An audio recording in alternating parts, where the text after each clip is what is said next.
ಭಗವದ್ಗೀತೆ ಅಧ್ಯಾಯ 7 ಅಕ್ಷರ ಪರಬ್ರಹ್ಮ ಯೋಗ. ಅರ್ಜುನನು ಹೇಳಿದನು, ಪರಮಪುರುಷನೇ, ಯಾವುದು ಬ್ರಹ್ಮ, ಯಾವುದು ಆತ್ಮ, ಯಾವುದು ಕರ್ಮ, ಆದಿಭೂತವು ಯಾವುದು, ಆದಿದೈವವು ಯಾವುದು? ಮಧುಸೂದನನೇ, ಯಜ್ಞದ ಪ್ರಭು ಯಾರು?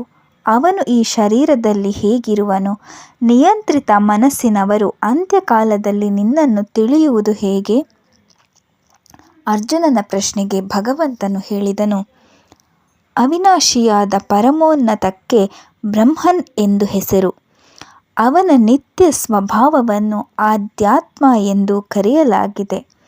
ಜೀವಿಗಳ ಭೌತಿಕ ಶರೀರವನ್ನು ಸೃಷ್ಟಿಸುವ, ಪೋಷಿಸುವ ಕ್ರಿಯೆಗಳಿಗೆ ಕರ್ಮ ಎಂದು ಕರೆಯಲಾಗುತ್ತದೆ.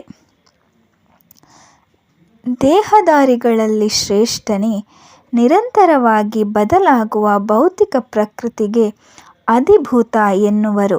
ದೇವತೆಗಳನ್ನೆಲ್ಲ ಒಳಗೊಂಡ ಭಗವಂತನ ವಿಶ್ವರೂಪಕ್ಕೆ ಅಧಿದೈವ ಎನ್ನುವರು ಮತ್ತು ನಾನೇ ಯಜ್ಞವಾಗಿದ್ದೇನೆ, ಅಂದರೆ ಎಲ್ಲ ಯಜ್ಞಗಳ ಪ್ರಭು. ಅಂತ್ಯಕಾಲದಲ್ಲಿ ಯಾರು ನನ್ನನ್ನು ಸ್ಮರಿಸುತ್ತಾ ಶರೀರವನ್ನು ತ್ಯಜಿಸುವನೋ ಅವನು ಸಂಶಯವಿಲ್ಲದೆ ನನ್ನ ಸ್ವಭಾವವನ್ನು ಹೊಂದುವನು. ಕೌಂತೆಯ, ಅಂತ್ಯಕಾಲದಲ್ಲಿ ಯಾವ ಭಾವವನ್ನು ಸ್ಮರಿಸುತ್ತಾ ಶರೀರವನ್ನು ತ್ಯಜಿಸುವನೋ ಅದೇ ಪ್ರಕಾರವನ್ನು ನಿಶ್ಚಯವಾಗಿಯೂ ಹೊಂದುವನು. ಆದ್ದರಿಂದ ಎಲ್ಲ ಕಾಲದಲ್ಲೂ ನನ್ನನ್ನು ಸ್ಮರಿಸುತ್ತಿರು. ಯುದ್ಧ ಮಾಡುವಾಗಲೂ ಕೂಡ ಮನಸ್ಸು ಬುದ್ಧಿಯನ್ನು ನನ್ನಲ್ಲಿ ಅರ್ಪಿಸಿದರೆ ನಿಸ್ಸಂಶಯವಾಗಿ ನನ್ನನ್ನೇ ಹೊಂದುವೆ. ಯೋಗಾಭ್ಯಾಸದಿಂದ ಪರಮಪುರುಷನೆಂದು ಧ್ಯಾನಿಸುತ್ತಾ ವಿಚಲಿತನಾಗದ ಮನಸ್ಸಿನಿಂದ ನಿರಂತರವಾಗಿ ನನ್ನನ್ನೇ ಚಿಂತಿಸುವವನು ನನ್ನನ್ನೇ ಹೊಂದುವನು.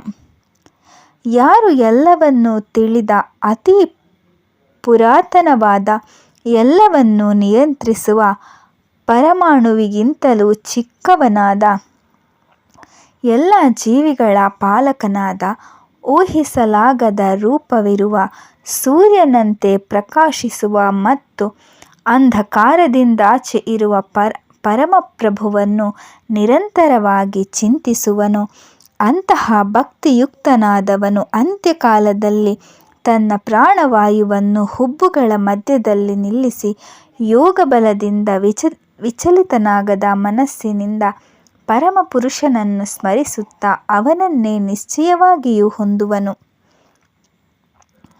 ವೇದ ಪಾರಂಗತರು ಯಾರನ್ನು ಅವಿನಾಶಿ ರೂಪದ ಓಂಕಾರವೆನ್ನುವರೋ, ಸನ್ಯಾಸಾಶ್ರಮದಲ್ಲಿರುವ ಮಹರ್ಷಿಗಳು ಯಾರಲ್ಲಿ ಪ್ರವೇಶಿಸುವರೋ ಮತ್ತು ಯಾರನ್ನು ಅಪೇಕ್ಷಿಸಿ ಬ್ರಹ್ಮಚರ್ಯವನ್ನು ಆಚರಿಸುವರೋ ಆ ಪರಮ ಪದದ ಬಗ್ಗೆ ನಿನಗೆ ಸಂಗ್ರಹವಾಗಿ ವಿವರಿಸುವೆನು.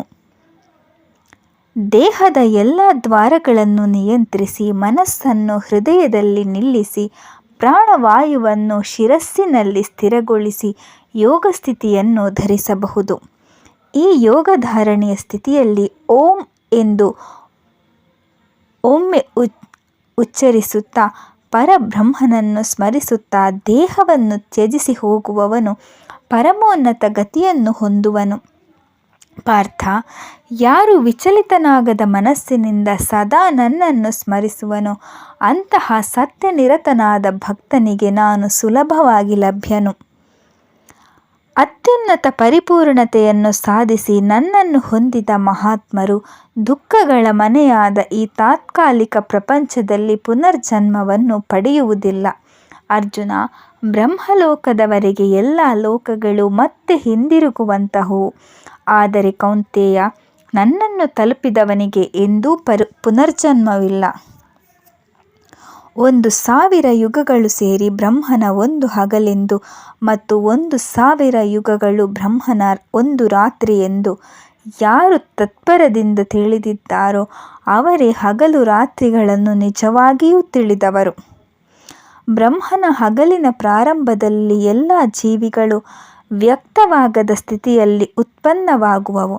ರಾತ್ರಿಯಾದಾಗ ಅವ್ಯಕ್ತವೆಂದು ಕರೆಯಲಾದ ಆ ಬ್ರಹ್ಮನಲ್ಲಿ ಕಾಣೆಯಾಗುವವು. ಪಾರ್ಥ, ಮತ್ತೆ ಮತ್ತೆ ಬ್ರಹ್ಮನ ಹಗಲಾದಾಗ ಆ ಎಲ್ಲ ಜೀವಿಗಳು ಹುಟ್ಟುವವು. ಬ್ರಹ್ಮನಿಗೆ ರಾತ್ರಿಯಾದಾಗ ಅವೆಲ್ಲವೂ ತಾನಾಗಿ ಅವ್ಯಕ್ತವಾಗುವವು, ಅಂದರೆ ನಾಶವಾಗುವುದು. ಆದರೆ ಈ ಅವ್ಯಕ್ತವಾದುದನ್ನು ಮೀರಿದ ಇನ್ನೊಂದು ಅವ್ಯಕ್ತವಾದ ಪ್ರಕೃತಿಯು ಸನಾತನವಾಗಿತ್ತು. ವ್ಯಕ್ತವಾದ ಎಲ್ಲ ಜೀವಿಗಳು ನಾಶವಾದರೂ ಅದು ನಾಶವಾಗುವುದಿಲ್ಲ. ಯಾವುದನ್ನು ಅವ್ಯಕ್ತವೆಂದು ಅಕ್ಷರವೆಂದು ಹೇಳಲಾಗಿದೆಯೋ, ಯಾವುದನ್ನು ಪರಮಗತಿಯೆಂದು ತಿಳಿಯಲಾಗಿದೆಯೋ, ಯಾವ ಸ್ಥಾನವನ್ನು ತಲುಪಿ ಮತ್ತೆ ಹಿಂದಿರುಗುವುದಿಲ್ಲವೋ ಅದು ನನ್ನ ಪರಮೋನ್ನತ ನಿವಾಸವಾಗಿದೆ. ಪಾರ್ಥ, ಯಾರ ಒಳಗೆ ಎಲ್ಲ ಜೀವಿಗಳು ಇವೆಯೋ, ಯಾರಿಂದ ಈ ಜಗತ್ತೆಲ್ಲವೂ ವ್ಯಾಪ್ತವಾಗಿದೆಯೋ ಅಂತಹ ಶ್ರೇಷ್ಠನಾದ ಈ ಪರಮ ಪುರುಷನು ಭಕ್ತಿ ಸೇವೆಯಿಂದ ದೊರಕಬಲ್ಲನು. ಯೋಗಿಗಳು ಯಾವ ಸಮಯದಲ್ಲಿ ಈ ಲೋಕಕ್ಕೆ ಹಿಂದಿರುಗುವರು ಮತ್ತು ಯಾವಾಗ ಹಿಂದಿರುಗುವುದಿಲ್ಲ ಎನ್ನುವುದನ್ನು ವಿವರಿಸುತ್ತೇನೆ. ಪರಬ್ರಹ್ಮನನ್ನು ತಿಳಿದವರು ಅಗ್ನಿಯ ಪ್ರಭಾವ ಕಾಲದಲ್ಲಿ, ಬೆಳಕಿನಲ್ಲಿ, ಹಗಲಿನಲ್ಲಿ, ಶುಕ್ಲ ಪಕ್ಷದಲ್ಲಿ, ಉತ್ತರಾಯಣದ 6 ತಿಂಗಳಲ್ಲಿ ಸಾವನ್ನಪ್ಪಿದ್ದರೆ ಪರಬ್ರಹ್ಮನನ್ನು ಸೇರುವರು, ಅಂದರೆ ಅವರು ಹಿಂದಿರುಗುವುದಿಲ್ಲ. ಧೂಮಕಾಲದಲ್ಲಿ, ರಾತ್ರಿಯಲ್ಲಿ, ಕೃಷ್ಣ ಪಕ್ಷದಲ್ಲಿ, ದಕ್ಷಿಣಾಯನದ 6 ತಿಂಗಳಲ್ಲಿ ಮರಣ ಹೊಂದುವ ಯೋಗಿಯು ಚಂದ್ರಲೋಕವನ್ನು ಸೇರಿ ಮತ್ತೆ ಹಿಂದಿರುಗುತ್ತಾನೆ. ಜಗತ್ತಿನಿಂದ ಗತಿಸಲು ವೇದಗಳ ಅಭಿಪ್ರಾಯದಲ್ಲಿ ಬೆಳಕು ಅಂದರೆ ಶುಕ್ಲ ಮತ್ತು ಕತ್ತಲು ಅಂದರೆ ಕೃಷ್ಣ ಎಂಬ 2 ದಾರಿಗಳಿವೆ. ಒಂದರಿಂದ ಮರಳಿ ಬಾರದ್ದಕ್ಕೆ ಹೋಗುವನು, ಇನ್ನೊಂದರಿಂದ ಮತ್ತೆ ಹಿಂದಿರುಗುವನು. ಅರ್ಜುನ, ಯೋಗಿಯು ಈ 2 ಭಿನ್ನವಾದ ಮಾರ್ಗಗಳನ್ನು ತಿಳಿದಿದ್ದರೂ ಭ್ರಾಂತಿಗೊಳಗಾಗುವುದಿಲ್ಲ. ಆದ್ದರಿಂದ ಯಾವಾಗಲೂ ಯೋಗಮುಕ್ತನಾಗಿರು. ಭಕ್ತಿ ಸೇವೆಯಲ್ಲಿ ನಿರತ ಯೋಗಿಯು ವೇದಾಧ್ಯಯನದಿಂದ, ಯಜ್ಞಾಚರಣೆಗಳಿಂದ, ತಪಸ್ಸಿನಿಂದ, ದಾನಗಳಿಂದ ಯಾವ ಪುಣ್ಯಫಲವನ್ನು ಸೂಚಿಸಲ್ಪಟ್ಟಿದೆಯೋ ಅವೆಲ್ಲವನ್ನೂ ಮೀರಿ ಮೂಲವಾದ ಪರಮಧಾಮವನ್ನು ಹೊಂದುವನು. ಇದು ಭಗವದ್ಗೀತೆಯ 8ನೇ ಅಧ್ಯಾಯದ ಸಂಪೂರ್ಣ ಅರ್ಥ ವಿವರಣೆ. ಮುಂದಿನ ಸಂಚಿಕೆಯಲ್ಲಿ ಮುಂದಿನ ಅಧ್ಯಾಯದ ಕುರಿತು ಸಂಪೂರ್ಣವಾಗಿ ತಿಳಿದುಕೊಳ್ಳೋಣ. ಈ ವಿಡಿಯೋ ನೋಡಿದ್ದಕ್ಕಾಗಿ ಧನ್ಯವಾದಗಳು. ಹರೇ ಶ್ರೀ ಕೃಷ್ಣ. ಹರೇ ಶ್ರೀ ಕೃಷ್ಣ. ಶಾಂತಾಕಾರಂ ಭುಜಗಶಯನಂ ಪದ್ಮನಾಭಂ ಸುರೇಶಂ ವಿಶ್ವಾಧಾರಂ ಗಗನಸದೃಶಂ ಮೇಘವರ್ಣಂ ಶುಭಾಂಗಂ ಲಕ್ಷ್ಮೀಕಾಂತಂ ಕಮಲನಯನಂ ಯೋಗಿ ಹೃದ್ಯಾನಗಮ್ಯಂ ವಂದೇ ವಿಷ್ಣುಂ ಭವಭಯಹರಂ ಸರ್ವಲೋಕೈಕನಾಥಂ.